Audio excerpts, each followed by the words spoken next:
देख सकते हैं मेरे पास एक बेल्ट पड़ी है और आज के वीडियो में मैं आपको बेल्ट का इस्तेमाल करके एक बहुत ही सुंदर सी चीज़ बनाने का तरीका बताने जा रही हूँ। बच्चों के कपड़ों के साथ अक्सर कई तरह की बेल्ट आ जाती हैं और उनका सबका इस्तेमाल नहीं हो पाता, तो वो ऐसे ही पड़ी रहती हैं घर में।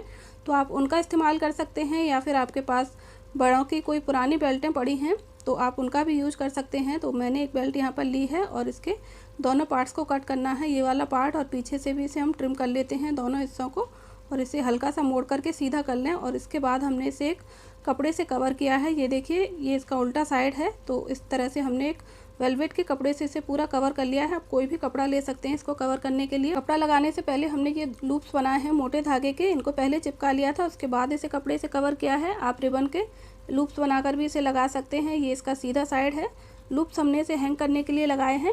तो इस तरह से पूरी बेल्ट को हमने कवर कर लिया है। ये बेस तैयार हो गया है। इसके बाद हम इसे डेकोरेट करेंगे। तो ये मेरे पास ऊन है और ऊन को आपको हाथ पर इस तरह से लपेटना है और इस तरह से हम पॉम तैयार कर रहे हैं। तो एक पॉम बनाने का तरीका मैं आपको बता देती हूँ और उसी के हिसाब से आपको बाकी के पॉम्स तैयार करने हैं। इस तरह से लपेटने के बाद इसे आपने बांधना है टाइटली, अच्छे से डबल धागा लेकर आप इसे बांध लें बीच में से टाइट इस तरह से। और इसके बाद इसकी साइड्स को कट करना है। ये देखिए, इस तरह का पीस आ जाएगा और इसे इस तरह से खोल करके आप इस तरह से पहले फ्लैट कर लें, जिससे आपको एक्स्ट्रा थ्रेड्स बाहर की तरफ निकले हुए सारे धागे दिख जाएंगे, उनको ट्रिम कर लें। तो इसे कई बार आपको कट करना पड़ेगा, जिससे आपके पास एक बहुत ही सुंदर सी पॉम बॉल बन करके आएगी।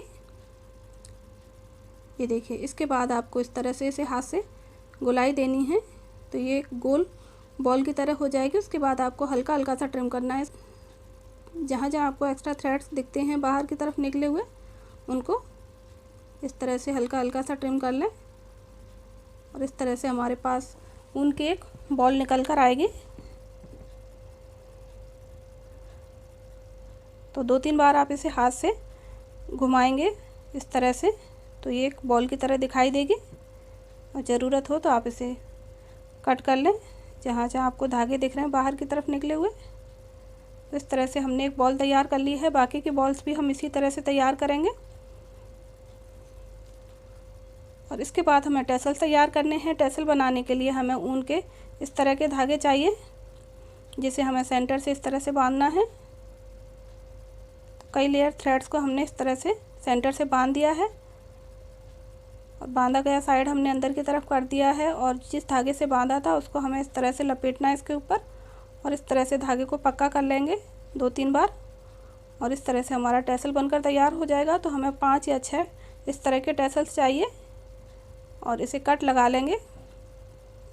इस तरह से पकड़ते हुए नीचे से बराबर कट लगाना है इसको। तो ये देखिए, टैसल भी तैयार हो गया है और पॉम भी तैयार हो गया है।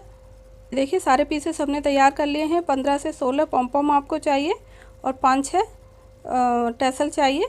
तो ये हमने तैयार करके रख लिए हैं। इसके बाद हमें इस तरह की एक चेन बनानी है, इनकी माला बनानी है। तो ये देखिए, हमने बीच में बराबर मोती रखते हुए एक माला तैयार कर ली है पॉम्स की। बीच में मैंने 9 मोती डाले हैं इसके अंदर। गोल्डन मोती ले सकते हैं, आपके पास वाइट पर्ल्स नहीं है तो काफ़ी लंबी सी माला हमने तैयार कर ली है सिंगल धागे में। आप 2 मालाएं बनाकर भी उनको जोड़ सकते हैं। और इसके बाद हमें इसे चिपकाना है इसके ऊपर इस तरह से। तो सीधी साइड में हमने बेल्ट को रख लिया है और इस तरह से इनको पहले हमें चेक कर लेना है कि किस तरह से लगाना है। ये देखिए, इस तरह से हमें इन्हें सेट करना है। तो लगभग 4 पॉम से हम एक एक लड़ी तैयार कर रहे हैं और इसके बाद हम इसे मार्क कर लेते हैं, निशान लगा लेते हैं, जिससे हमें चिपकाने में आसानी रहेगी। पॉम टच कर रहा है वहाँ पर हमने मार्किंग कर ली है और इसके बाद हम सीधा इसे चिपका लेते हैं वहीं का वहीं। बाद में हम इसे अच्छे से फिक्स करेंगे, पहले हम इसे ऐसे ही टेम्पररी पेस्ट कर रहे हैं। अगर माला बड़ी हो तो आप उसमें मोती निकाल दीजिए उतने बचे हुए और धागे में नॉट लगा दीजिए। तो आपको फिक्स करने के बाद ही पता चलेगा कि माला की लंबाई आपको कितनी चाहिए। वैसे मैंने ये 1.5 मीटर लंबी माला बनाई थी। अगर छोटी पड़े तो आप उसमें और छोटी सी माला बना करके जोड़ दीजिए। तो ये आपको बेल्ट पर लगाने के बाद ही पता चलेगा।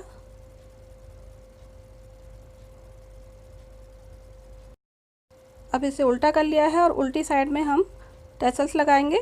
तो जहाँ पर भी हमने पॉम को चिपकाया है उसके जस्ट नीचे हमने टैसल्स को चिपकाना है और टैसल्स को हम पॉम के साथ ही चिपका रहे हैं। ये देखिए, अच्छे से दबा करके चिपका लें इसको।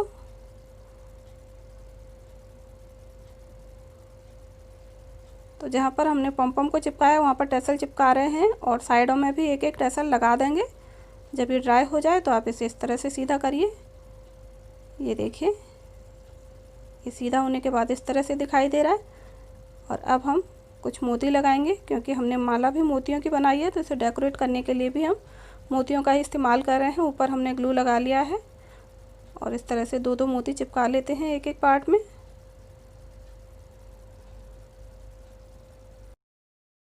तो इस तरह से हमारा बंधनवार बनकर तैयार हो गया है। आपके दरवाजे की जितनी लंबाई है आप उस हिसाब से बेल्ट रख सकते हैं, लंबाई उसकी कट कर सकते हैं। तो ये देख सकते हैं बहुत ही सुंदर सा तोरण बनकर तैयार हो गया है। बेस के लिए हमने बेल्ट का इस्तेमाल किया है। मैं इसे वॉल के ऊपर लगाकर दिखा रही हूँ, आप इसे दरवाजे के ऊपर लगाइए तो ये बहुत ही सुंदर लगेगा। और आप इसे फेस्टिवल्स में लगा सकते हैं या फिर आप इसे डेली में भी डोर के ऊपर लगा के रखेंगे तो भी आपका डोर बहुत ही सुंदर दिखाई देगा।